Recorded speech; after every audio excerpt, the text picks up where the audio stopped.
The sheriff, a kind man with sad eyes, handed my daughter-in-law the eviction notice, and the look of pure, uncomprehending rage on her face was worth more than the historic home she thought she had so cleverly stolen from me.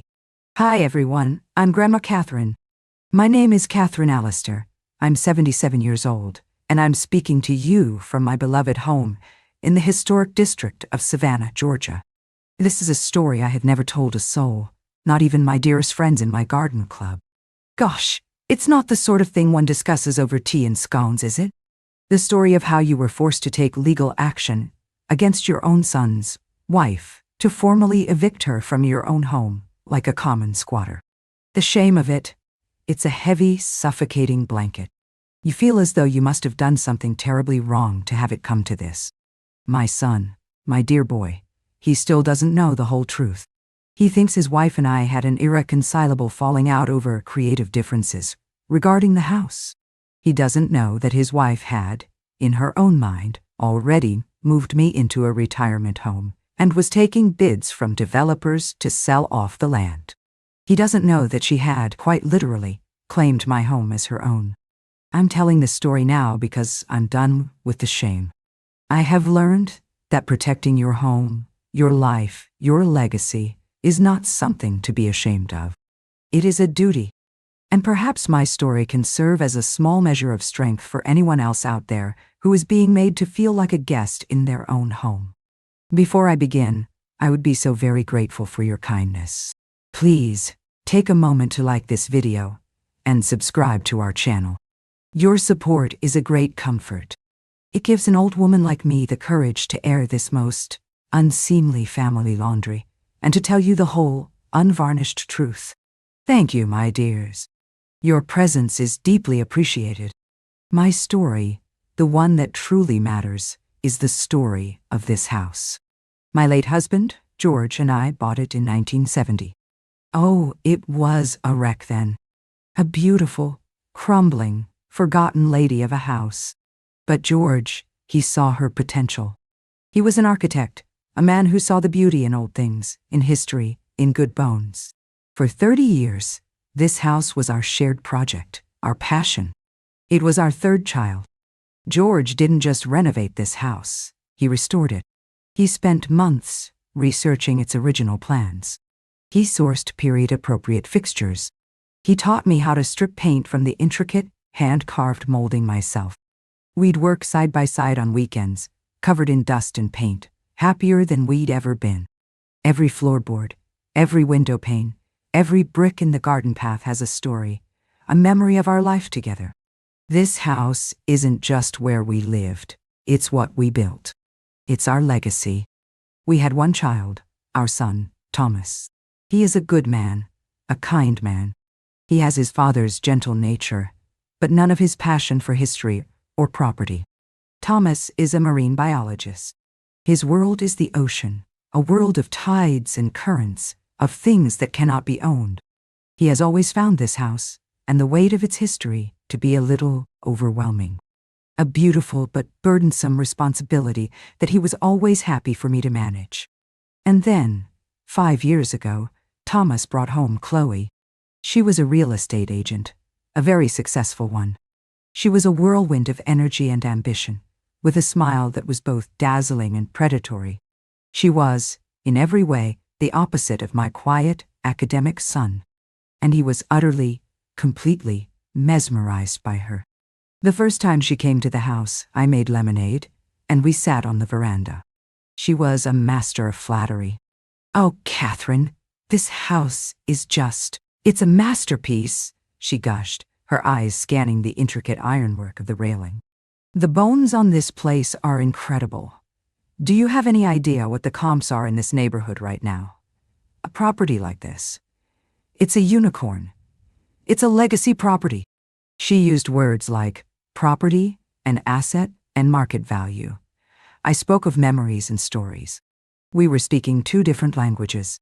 I remember her running her hand over a beautiful old mahogany sideboard in the dining room. "This is a gorgeous piece," she'd said. "Is it a Stickley?" "No, dear," I smiled. "It was my grandmother's." "Ah," she said, her smile not changing, but her eyes moving on, already calculating the value of the next object. She saw a house full of things. I saw a house full of life. Thomas, my dear boy, was so proud. He thought her interest in the house was a sign of her love for him, for his family. He didn't see that she was not looking at our past. She was assessing her future. After George passed away 2 years ago, Chloe's helpfulness went into overdrive. She was so kind, so solicitous. She insisted on helping me sort through George's things. She would spend hours in his old office, organizing his files, she said. But one day, I came in and found her not organizing files, but looking through the original architectural drawings of the house, a tape measure in her hand, and a strange, speculative gleam in her eye. "Just tidying up," she'd chirped, quickly rolling up the drawings. A few months after the funeral, Thomas came to me, his face a mixture of excitement and anxiety. "Mom," he said, "Chloe and I have some news. She's pregnant. And, well, our little apartment is just too small. And Chloe is worried about you being here all alone." Listen. My heart soared at the news of a grandchild. But then came the proposition. "We were thinking, just for a little while you're still settling into things on your own, what if we moved in here with you?" Chloe said, joining the conversation, her hand already protectively on her stomach. "It would be the perfect solution. We could help you with the upkeep of this big old place, and you could be here to help with the new baby. We would be a family all together in the family home." It sounded so perfect, so logical, so loving. The thought of this quiet, empty house being filled with the sounds of my son, of a new baby, it was everything I wanted. I was lonely. I was grieving. And they were offering me a lifeline. I said yes. Of course, I said yes. I didn't realize I wasn't just welcoming my son and his wife into my home.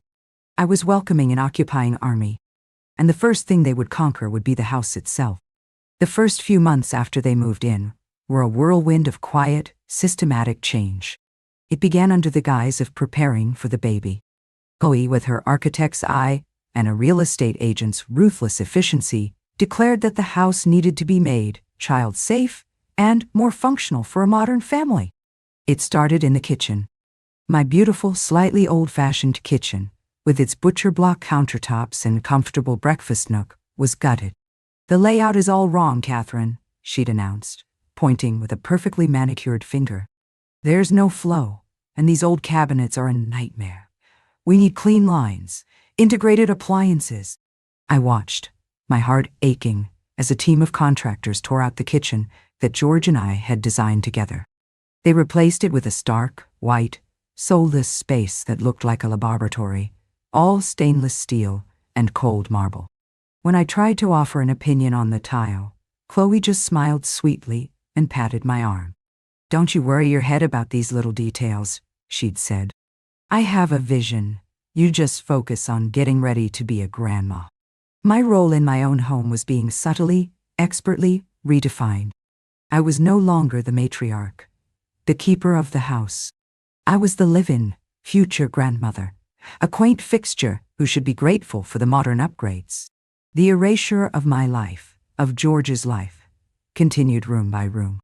The comfortable, worn-in furniture in the living room was replaced by low-slung gray sofas that were impossible for an old woman to get out of gracefully.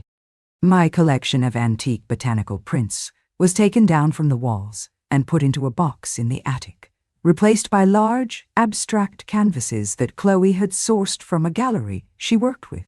"It just opens up the space so much, don't you think?" she would say, beaming after each change. And my son, my Thomas, would just nod in agreement. "It looks great, honey," he'd say to her. To me, he would whisper, "It's just temporary, Mom. It's just to make her happy while she's pregnant." But I saw the truth in his eyes. He was a man who would do anything to avoid a conflict, and he had ceded control of his childhood home, and by extension, of me, to his formidable wife. When my grandson Arthur was born, my heart swelled with love. I thought, now things will be different. A baby will soften her. A baby will make us a family. I was a fool. The baby did not soften her. The baby became her ultimate tool of control. My help was no longer a welcome contribution. It was a scheduled duty. Catherine, could you watch Arthur from 2 to 4 p.m.? I have a conference call, she would say, not as a request, but as an entry into a shared digital calendar she had set up. My time was no longer my own. My life was dictated by the baby's nap schedule and Chloe's work schedule. And my way of caring for my own grandson was never right. I would sing him the old lullabies I had sung to Thomas. That's not a developmentally appropriate song, Catherine, Chloe would say, swooping in to turn on a playlist of what she called infant-approved classical sonatas. I would try to give him a simple, classic wooden toy, one George had made. That's not stimulating enough, she would say, replacing it with a blinking, beeping, plastic monstrosity. She was not just questioning my taste anymore. She was questioning my competence as a caregiver, as a grandmother. She was building a narrative that I was out of touch, old-fashioned, and not entirely to be trusted with the well-being of my own grandchild. The language of the house began to change. At first, it was my room and your room. Then Chloe started referring to my master bedroom, the room I had shared with my husband for 40 years, as the East Wing Suite. My husband's study became the home office. It was a gradual, linguistic annexation. She was redrawing the map of my home, and on her new map, I was becoming a tenant. The breaking point, the moment the quiet, creeping invasion became a full-blown declaration of war, happened a year after they moved in. Chloe announced she was hosting a large dinner party for some of her high-powered real estate colleagues. I want everything to be perfect, she said, looking around the dining room with a critical eye. A few days before the party, I was in the dining room, polishing my grandmother's silver, a task that always brought me a sense of peace and connection to my past.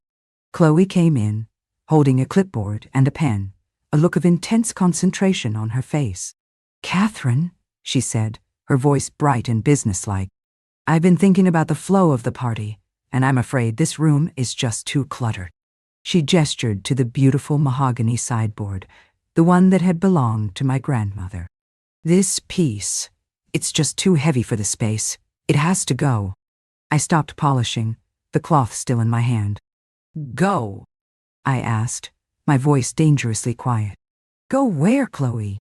"Into storage, of course," she said breezily, as if it were the most obvious thing in the world. "We need this wall for a temporary bar setup. It will be much more practical for serving drinks." This sideboard has been in this exact spot for 75 years, I said, my voice trembling with a rage I could barely contain. "It is not going into storage so you can serve cocktails." Chloe's smile tightened. The mask of polite daughter-in-law slipped, and for a second, I saw the cold, ruthless real estate agent underneath. "Now, Catherine," she said, her voice taking on a patronizing, condescending tone. "Let's not be sentimental. This is my house now, and I am hosting a party for my colleagues. The sideboard is in the way." My house now. The words hung in the air between us, as sharp and as cold as a shard of glass. She hadn't said it as a slip of the tongue. She had said it with a quiet, confident finality. It was a declaration. I stared at her, my heart hammering in my chest. I looked at the woman who had, piece by piece, dismantled my life, erased my history, and was now standing in my dining room, telling me to put my grandmother's legacy into storage. And then my son, Thomas, walked in. He saw our faces. He felt the tension in the room. "What's going on?" he asked, his eyes darting nervously between us. "Your mother is being unreasonable," Chloe said, turning her bright, false smile on him. "I just suggested we move this old piece of furniture to make room for the party, and she's having a sentimental fit." Thomas looked at me, his face full of a familiar, pleading weakness. "Mom," he began. "It's just for one night. Can't we just—" "No," I said, my voice like stone. I looked directly at Chloe. "This is my house. This is my grandmother's sideboard. It is not moving. Chloe's face hardened. She gave a short, sharp laugh. Oh, Katherine, she said, shaking her head as if I were a foolish, stubborn child. You still don't get it, do you? She turned and walked out of the room, leaving her declaration hanging in the air. That night, I couldn't sleep. Her words, "my house now," echoed in my mind. Was it just an expression of her control? Or was it something more? A cold, terrible suspicion began to form in my mind. The next morning, after they had left for the day, I went into my husband's study, what Chloe now called the home office. I went to the filing cabinet where she had so diligently organized all of our important documents. I started looking. I didn't know what I was looking for exactly, but I was looking for something, and I found it. Tucked away in a folder marked Household Renovations was a thick sheaf of papers. It was a proposal from a high-end property developer, and it was a plan, a detailed architectural plan, for the demolition of my historic home and the construction of 3 enormous modern townhouses on my land. And stapled to the back of the proposal was a preliminary sales agreement, an agreement that listed the current owner of the property as a newly formed LLC, an LLC whose sole managing partner was listed as Chloe Ann Miller. I sank into my husband's leather desk chair, the papers shaking in my hand. It was all there. The quiet takeover, the gaslighting, the narrative of my incompetence, it all had a purpose. She hadn't just claimed my house in her mind. She had already taken the legal steps to claim it on paper.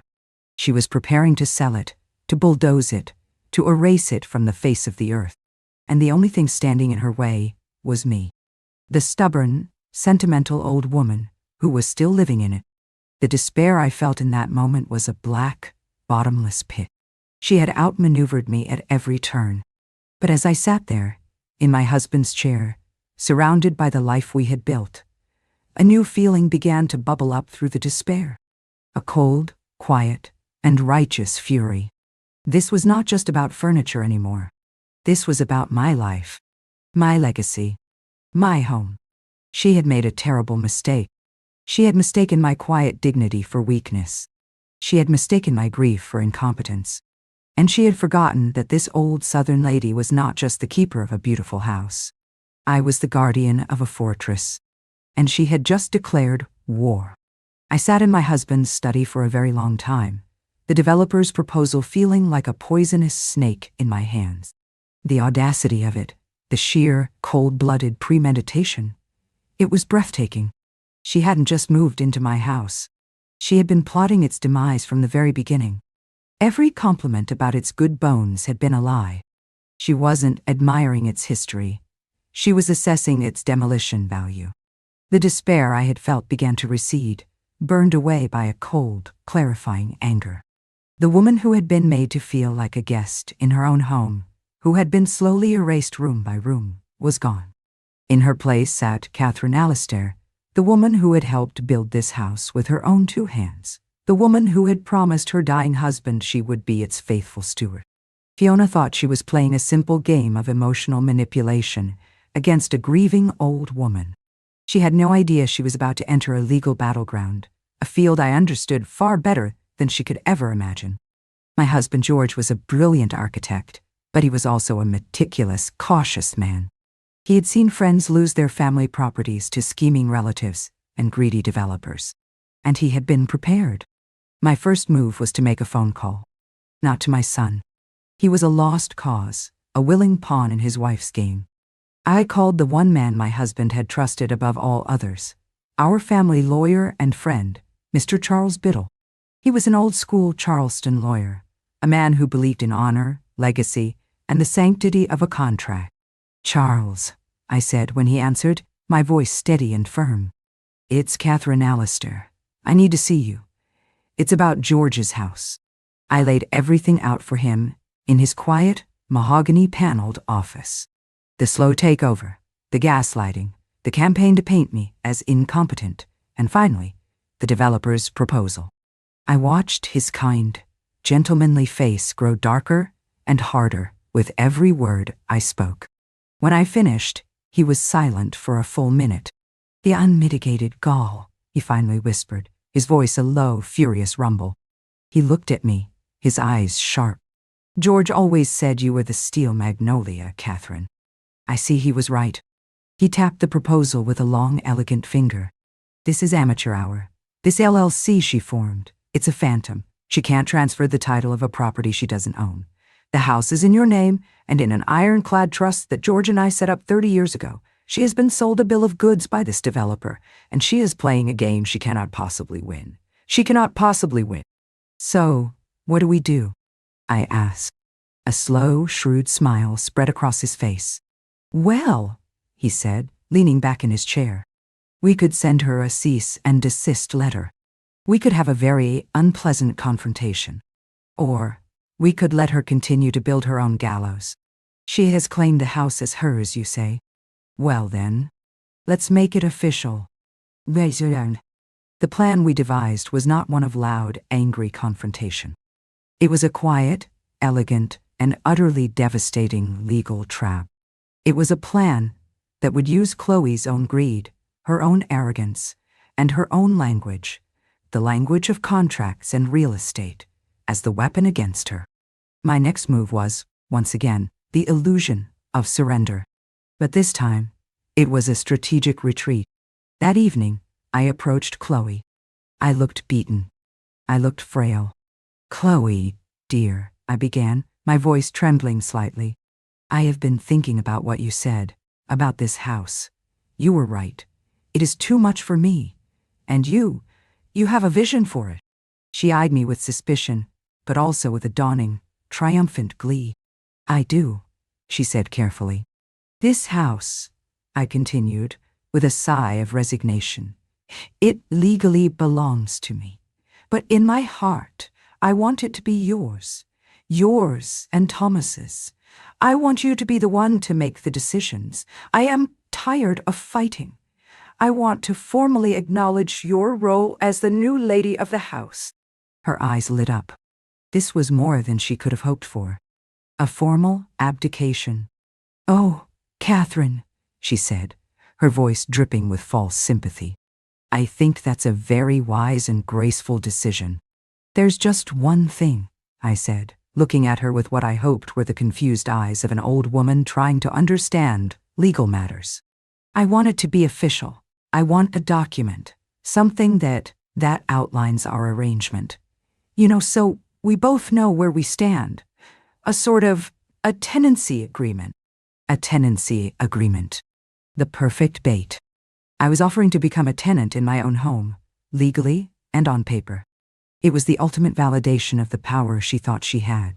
"Of course," she said quickly, eagerly. "That's a brilliant idea. It protects everyone. I can draft something up immediately. Something simple, just outlining that I will be the head of the household, responsible for all decisions regarding the property. And you will be residing here as a family tenant." Hook, line and sinker, I thought. Over the next week, she worked on her tenancy agreement. Mr. Biddle and I worked on ours. Her version, which she proudly presented to me, was a masterpiece of arrogance. It gave her sole authority over all renovations, financial decisions, and even the right to determine which rooms I was allowed to use. My version, drafted by the best contract lawyer in Charleston, looked, on the surface, very similar. It was filled with the same dense, legal jargon. It acknowledged her as the head of household. But buried deep within its clauses, in language a real estate agent should have recognized, but in her arrogance would overlook, were the teeth of the trap. The contract stated that, as the legal tenant, I, Katherine Allister, retain the right to terminate the lease of all other occupants with 30 days written notice, for any reason whatsoever. It contained a clause that any and all modifications made to the property, without my written, notarized consent, would result in an immediate breach of contract. And most beautifully, it contained a personal conduct clause, stating that any action which caused the primary owner emotional or psychological distress would be grounds for immediate termination of the agreement and removal from the property. It was a document of surrender that was, in fact, a declaration of absolute power. The day we signed it was a day I will never forget. We didn't go to a lawyer's office. She wanted it done here, in the house she now believed was hers. We sat at the dining room table, right beside my grandmother's sideboard. Thomas was there, as a witness. He looked relieved that the fighting was finally over. Chloe slid her version of the contract across the table. I pretended to read it, my brow furrowed. "Oh, dear," I sighed. "This is all so complicated."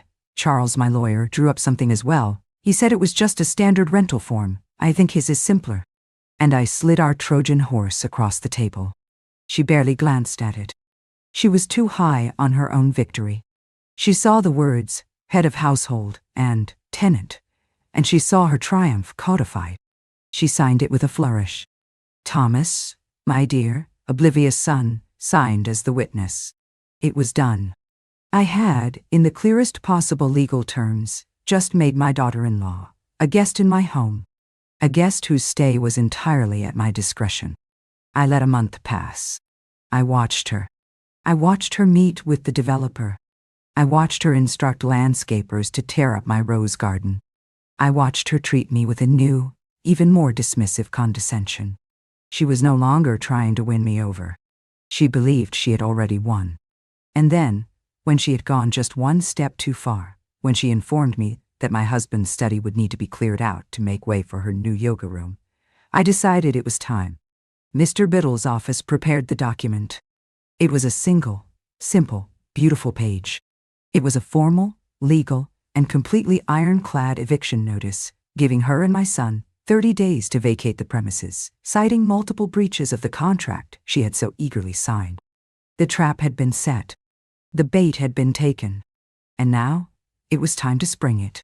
The day I chose to spring the trap was a Tuesday. It was the day Chloe had scheduled the demolition crew to come and give her a final estimate for tearing down my husband's study. It felt appropriate. She was planning to tear down a room of memories, and I was about to tear down her entire future. I had arranged it all with Mr. Biddle. He had, in turn, arranged it with the local sheriff's department. It was all perfectly legal, perfectly executed, and completely undeniable. At 10 o'clock in the morning, the doorbell rang. Chloe, who was in the dining room on the phone with a contractor, called out, her voice full of annoyance, "Katherine, could you get that?" "Of course, dear," I said, my voice serene. I walked to the front door, my heart beating a slow, steady rhythm. I opened it to find 2 uniformed sheriff's deputies standing on my porch. One was a young man. The other was the sheriff himself, a man named Frank Colvin, whose father had been a friend of my George's. He looked at me, his eyes full of a sad, respectful understanding. "Ma'am," he said, tipping his hat, "we're here to serve a civil notice." "Of course, Sheriff," I said, and I stepped aside. "Please come in. The person you're looking for is in the dining room." Chloe, hearing the strange voices, came into the foyer, her phone still pressed to her ear. "What is all this?" she demanded, her eyes narrowing as she saw the uniforms. Sheriff Colvin was a man of quiet authority. He walked towards her and said, "Are you Chloe Miller?" "Yes," she answered, her voice sharp with suspicion. "What is this about?" The sheriff did not answer. He simply handed her the folded document. The eviction notice. I watched her face as she read it. It was a fascinating study in the complete and utter collapse of a tyrant. She read it once, quickly. Then her eyes darted back to the top, and she read it again, her lips moving silently. She looked at the signature on the bottom of the attached lease agreement, her own flamboyant, confident signature. She looked at the clauses cited for the eviction, unauthorized modification of the property, causing emotional and psychological distress to the primary owner. This is a joke," she finally stammered, looking up at the sheriff, her eyes wild. "This is ridiculous. There's been a mistake. This is my house." The sheriff looked at her, his face impassive. "Ma'am, according to this legally binding residential tenancy agreement, which you signed a month ago, this is Mrs. Katherine Allister's house. You are listed as an occupant or a tenant at will. And this is a formal legal notice to vacate the premises within 30 days. "No!" she shrieked, the sound echoing in the grand foyer. She turned to me, her face a grotesque mask of hatred. "You did this. You senile old. You tricked me." "I did not trick you, Chloe," I said, my voice calm and clear, cutting through her hysteria. "I presented you with a contract. You, a professional real estate agent, chose to sign it without reading it properly. You were so blinded by your own greed and arrogance, you failed to do your due diligence. I believe that is the term you use in your profession, is it not?" "Nice." Thomas, hearing the shouting, came running down the stairs. "What's going on? Mom? Chloe?" Chloe whirled around to face him, brandishing the eviction notice like a weapon. "Your mother is throwing us out. She's kicking us out of our own house."